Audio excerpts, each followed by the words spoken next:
Okay students, इस topic में हम आगे उसी के आगे प्रोसीड करेंगे। यानी अब टोटल इंटरनल रिफ्लेक्शन का एक और आपको एक्सपेरिमेंट दिखाता हूँ मैं। एक और देखिए, एक इक्विलैटरल प्रिज्म जो होता है उसका ईच एंगल 60 डिग्री का होता है। ठीक है, each angle of 60 degree, 60 degree each. ठीक, 60 डिग्री, और ये भी क्या होगा, 60 डिग्री का एंगल होगा। अब एक रे जो कि इसके परपेंडिकुलर ऐसे आ रही है, ये देखिए, इंसिडेंस इसका परपेंडिकुलर है, तो एंगल ऑफ इंसिडेंस कितना होगा आप जानते हो, 0 degree. Angle of incidence 0 degree. और जब ये एयर मीडियम है और ये ग्लास का मीडियम है, जब ये एयर से ग्लास मीडियम में जाएगी नॉर्मली, तो ये अनडेविएटेड पास करेगी। अब ये अनडेविएटेड जा रही है, जा रही है, जा रही है, ये यहाँ अनडेविएटेड स्केल से बनाओगे तो सही बनेगा। ठीक है, अच्छा, फिर आपको मालूम है जहां पर इसने वो किया, इंसिडेंस किया, वहां से हम एक परपेंडिकुलर लाइन ड्रॉप करेंगे। अब ध्यान से देखो, ये एंगल 90 डिग्री का होगा और ये 60 है, ये एंगल कितना होगा, 30 डिग्री का एंगल होगा। अब अगर ये 30 है तो ये कितना होगा, ये 60 डिग्री का एंगल होगा। बेटा 60 डिग्री का एंगल है और ग्लास के लिए क्रिटिकल एंगल की वैल्यू यानी IC की वैल्यू 42 डिग्री है। तो इसका मतलब ये एंगल ऑफ इंसिडेंस बड़ा है क्रिटिकल एंगल से, तो यहाँ से क्या होगा, टोटल इंटरनल रिफ्लेक्शन होगा, यानी ये रे इस तरीके से वापस आएगी। ये देखो, ये 60 डिग्री का एंगल है, कितना है ये, 60 डिग्री का एंगल है। तो ओरिजिनल रे का कोर्स क्या था, वो ये था। ओरिजिनल रे का कोर्स क्या था, ये था। अच्छा, एक बात बताओ, ये 60 है तो फिर ये कितना होगा, ये 30 होगा, है कि नहीं, ये ओरिजिनल। और अब अगर ये 30 डिग्री तो फिर ये कितना होगा, टेल मी। ये पूरा एंगल, ये देखो, ये पूरा एंगल 60 प्लस 60, तो 60 प्लस 60 प्लस 30 प्लस 30, तो ये कितना डेविएट कर गई अपने पाथ से, ये इसका डेविएशन है। तो डेल्टा की वैल्यू क्या आ गई, 60 डिग्री। क्या लिखा मैंने ऊपर, an equilateral prism can be used to deviate a ray through 60 degree. हो गई डेविएट, नोट कर लो इसे भी। अब इसका एक एप्लीकेशन और देखो, अब की बार जो हमारे पास प्रिज्म है उसमें एक एंगल 30 है, एक एंगल 60 डिग्री, एक एंगल 90 डिग्री। यहाँ पर हम दो बातें कंसीडर करेंगे और डिपेंड करेगी इस सिचुएशन पर कि हम कैसे करा पाते हैं। अब हमें ये प्रिज्म का इस्तेमाल कर सकते हैं हम किसी भी रे को 60 डिग्री से कम के एंगल पर डेविएट कराने में। फिगर देखना ध्यान से, ये देखो, ये आपका जो ट्रायंगल है यानी प्रिज्म का ट्रांसवर्स क्रॉस सेक्शन है, इसके अंदर आपको क्वाइट ऑब्वियस है ये एंगल कितना है, π/2 यानी 90 डिग्री। कितना एंगल है ये, 90 डिग्री। और आपका ये एंगल कितना है, 30 डिग्री। और आपका ये एंगल कितना है, 60 डिग्री। अब हम चाहते हैं कि हमारी एक रे यहाँ पे डिविएट करे 60 डिग्री से कम के एंगल पर। देखो बच्चों, इस प्रिज्म के केस में दो केस हैं, तीन केस है, तीनों में बताऊंगा कि कब रे करेगी कब रे नहीं करेगी। इस प्रिज्म से नॉन अकरेंस भी होगा TIR का, वो भी इम्पोर्टेंट है। तो देखते हैं पहला केस। अगर आपने रे इस प्रिज्म से ली, यहां से रे निकाली, ये देखिए। अब यार मुझे बार बार बताने की जरूरत नहीं है। अब ये रे यहां तक तो अनडेविएटेड जाएगी। स्केल पेंसिल का इस्तेमाल कीजिएगा, मेरी तरह हाथ का नहीं, क्योंकि मेरा हाथ सेट है तो थोड़ा बहुत टेढ़ा मेढ़ा काम चलेगा। तो अब आप ध्यान से देख सकते हैं कि ये भी एंगल कितना है, 90, और ये 60 डिग्री का एंगल। तो ये वाला एंगल कितना हो गया, 30 डिग्री का एंगल। अब ये आप यहां से नॉर्मल ड्रॉ किए। एक बात बताओ बेटा, एंगल ऑफ इंसिडेंस कितना होगा, 60 डिग्री का होगा, और क्रिटिकल एंगल आप जानते हो IC 42 डिग्री होता है। तो अब ये 42 डिग्री से बड़े पर पड़ रही है, इसका मतलब ये टोटली इंटरनली रिफ्लेक्ट करेगी। क्या करेगी, ये टोटली इंटरनली रिफ्लेक्ट करेगी, यानी अब ये 60 डिग्री का एंगल बनाते हुए यहां से कुछ यूं जाएगी, ये देखो, ठीक, यानी ये एंगल आपका कितना होगा, ये एंगल आपका 60 डिग्री होगा, ये एंगल आपका क्या होगा 60 डिग्री होगा। अब ये यहाँ पे इंसिडेंस की है, तो यहां से हम एक नॉर्मल ड्रॉ करेंगे। क्या ड्रॉ करेंगे, नॉर्मल ड्रॉ करेंगे। बच्चों एक बात बताओ, अगर ये 60 है तो फिर ये क्या होगा, ये अगर 60 है तो ये क्या होगा, अल्टरनेटिव एंगल होने के नाते ये भी 60 डिग्री का एंगल हो जाएगा। क्लियर है बात, क्या हो जाएगा, ये 60 डिग्री का एंगल हो जाएगा। ये 60 तो ये 60, अब ये 60 पर फिर पड़ गई, 60 पर फिर पड़ गई। तो अब यहां से ये रे ऐसे करके बाहर निकल आएगी, ये रे यहां से ऐसे बाहर चली आएगी, तो एक TIR हुआ और फिर ये रे बाहर आ गई।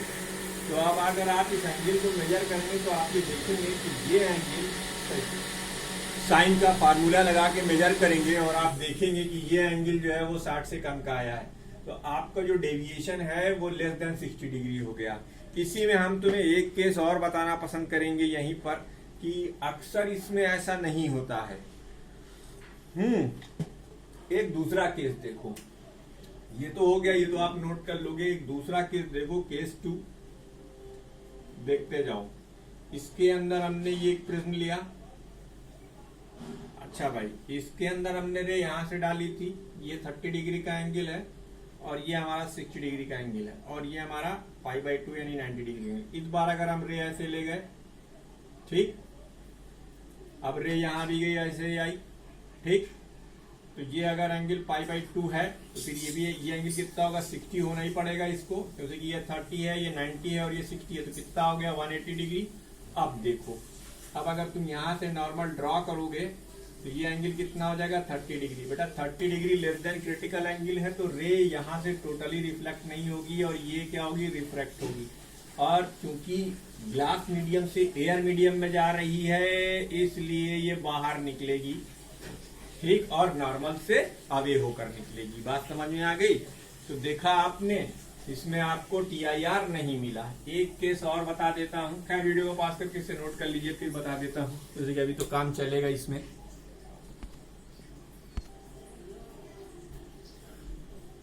जब आप बुक ओपन करेंगे और बुक को पढ़ना शुरू करेंगे तो उसमें हमने आपके लिए प्रिज्म के 2 वो छोड़ दिए हैं। वो आप, अब इतना मैं प्रिज्म पर डिस्कस कर चुका हूं कि कैसे TIR होता है, कब होता है, नहीं होता, वो आप देख सकते हैं। वो 2 मैं आपके होमवर्क के लिए छोड़ रहा हूं। एक क्वेश्चन मैंने बोर्ड पर लिख रखा है, why it is better to use total internal reflection prism in place of a plane mirror.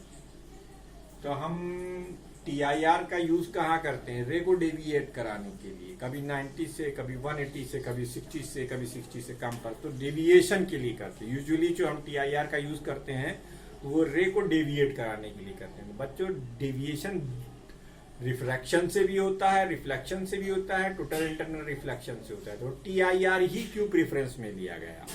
आपके जो प्रैक्टिकल यूजेस हैं जैसे कि पेरिस्कोप, इससे हम जो है 90 डिग्री से डेविएट करके कोई चीज हमें नहीं दिख रही है और हम उसे देखना चाहते हैं, तो ये एक बेहतरीन इंस्ट्रूमेंट है कि हम 90 डिग्री के एंगल से उसे देख सकते हैं। तो TIR की मदद से ये संभव है। प्लेन मिरर से भी हो सकता है। 180 डिग्री एक बायोन्यूक्लियर, ये बेटा क्या बोलते हैं कि सिंपल माइक्रोस्कोप या माइक्रोस्कोप में यूज किया जाता है और कैमरे में भी इसका यूज किया जाता है। यानी बजाय हम प्लेन मिरर लेने के, वो भी रिफ्लेक्ट करता है लाइट को, हम TIR प्रिज्म का इस्तेमाल इसलिए करते हैं क्योंकि जब प्लेन मिरर करेगा तो कुछ % लाइट का एब्जॉर्ब भी होगा और कुछ % लाइट का रिफ्रैक्ट भी होगा। 100% रिफ्लेक्शन नहीं होगा। लेकिन अगर आपने TIR प्रिज्म लिया तो जैसा पहले ही टॉपिक के हेडिंग से ही आपको मैंने बता रखा है कि TIR में 100% रिफ्लेक्शन डेंसर मीडियम में होता है, कोई भी वहां पे रिफ्रैक्शन या अब्जॉर्प्शन नहीं होगा। इसलिए हम TIR के प्रिज्म को यूज करते हैं। इसे जरूर नोट कीजिएगा। और ये 2 नंबर का एक क्वेश्चन आपका स्पेशल है, पूछा जा सकता है, ये बहुत ही इंपॉर्टेंट टॉपिक है। इसके बाद हम लोग, और अब मैं आपके ऊपर छोड़ता हूं 2 चीजें, वो आप अपनी कॉपी में नोट करेंगे। मेरी बात बहुत ध्यान से सुनिए। Heading number 4.19, distinction between the reflection and total internal reflection. Reflection और टोटल इंटरनल रिफ्लेक्शन में क्या फर्क है। तो सबसे पहला फर्क ये है कि टोटल इंटरनल रिफ्लेक्शन में एक कंडीशन होती है कि रे को हमेशा डेंसर से रेयर मीडियम में जाना है, जबकि रिफ्लेक्शन में ऐसी कोई शर्त नहीं है, डेंसर से रेयर में भी जा सकती है और रेयर से डेंसर में भी जा सकती है। तो एक ये फर्क हो गया। दूसरे, टीआईआर के अंदर सारी की सारी light reflected back denser medium में होती है, जबकि रिफ्लेक्शन में कुछ एब्जॉर्ब भी होती है, कुछ रिफ्रैक्ट भी होती है। ठीक है। तीसरा क्या है, टीआईआर में एनर्जी का लॉस नहीं होता क्योंकि अब्जॉर्ब या रिफ्रैक्ट नहीं हुई है, तो जाहिर सी बात है जितना आपने दिया था उतना ही आपको वापस आएगा, जबकि रिफ्लेक्शन के अंदर कुछ ना कुछ एब्जॉर्ब होगी। ठीक है। चूंकि 100% रिफ्लेक्शन है टीआईआर के अंदर, तो इसलिए इमेज इसकी ब्राइटर होगी इन कंपेरिजन टू रिफ्लेक्शन। तो अगर आप किसी को देखना चाहते हैं गौर से, तो बजाय प्लेन मिरर यूज करने के आप ऐसा कोई मिरर, कोई प्रिज्म यूज कर ले, तो उससे आपको ज्यादा बेटर समझ में आ जाएगा।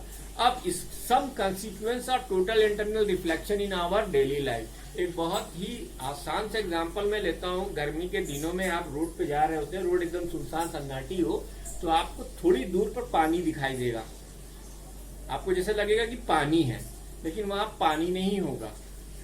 वो क्या है बेटा, वो टोटल इंटरनल रिफ्लेक्शन की वजह से इमेज बन गई है।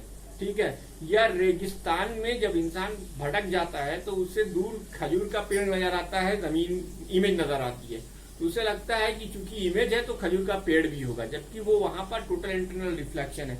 चूंकि आपकी बुक में ये सारे कंसिक्वेंसेस सिर्फ लाइन बाय लाइन दिए गए हैं, तो कृपया इन्हें आप अपनी नोटबुक पे नोट कर ले। यानी हेडिंग नंबर 4 एक टेबल बनाएंगे जिसमें आप पहले लिखेंगे, 2 हिस्से में बांट देंगे, एक तरफ टीआईआर के पॉइंट्स और एक तरफ रिफ्लेक्शन के पॉइंट लिख लेंगे। ये भी इंपॉर्टेंट है, 4 मार्क का क्वेश्चन आ सकता है। और ये जो टीआईआर की कॉन्सिक्वेंसेज हैं, इसके ऊपर तो 100% एक 2 मार्क का क्वेश्चन आपको मिलेगा ही मिलेगा। फिर रहा सवाल इस चैप्टर के और इम्पोर्टेंट क्वेश्चन का, तो जैसा कि मैंने पहले ही टॉपिक से बताया था आपको कि आपको कुछ नहीं करना है, आपको चैप्टर को पूरा ध्यान से पढ़ना है। जो मैंने आपको नोट्स यहाँ पे दे रखी है वो नोट्स आपको पढ़नी है। उसके बाद एग्जाम्पल्स कीजिए और एक्सरसाइजेस कीजिए, यही आपका असाइनमेंट है। इतना जो बच्चा कर लेगा वो 95+ में आ जाएगा, यानी 80 में से 78 मार्क्स उसके कहीं नहीं गए हैं। केवल आप अपनी टेक्स्ट बुक को पूरा ध्यान से पढ़िए और हमारे दिए गए क्वेश्चन आंसर या लेक्चर में जो भी नोट्स हैं उनको नोट कीजिए।